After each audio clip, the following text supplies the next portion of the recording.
misy ny latsaka, misy ny mihoatra fa ngambany tsy anohaniny moyenne mety latsaka kely io fa tsy ananako exactement le chiffre.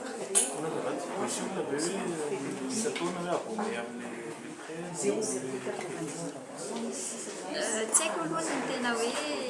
amin'ny olona tsirairay avy fa tolotra ny anay fa amantaona ny veriverina teo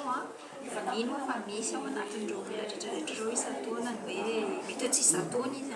fa mety hoe ray taona maray taona izy natao hoe taona izy tsy manao sady tolotra zany tsy hoe amin'ity ihany no misy tolotra manokana ohatr'izao fa andavantaona misy foana ihany mety tsy amin'ity vanim-taona ity izy no manao no maka findramam-bola amin'le vanim-taona hafa.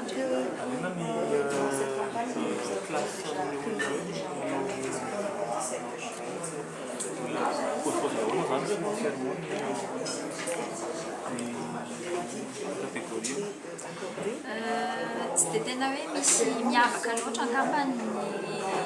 hoe olona ohatrany ao misy ohatranao fa samy manao samy mindram-bola daholo satria misy karazany maro le izy ary koa satria tsy manavaka dia tsy maintsy ho an'ny fidiran'ny mpianatra le izy dia misy olona ikarakarany ao an-tokantrano ohatra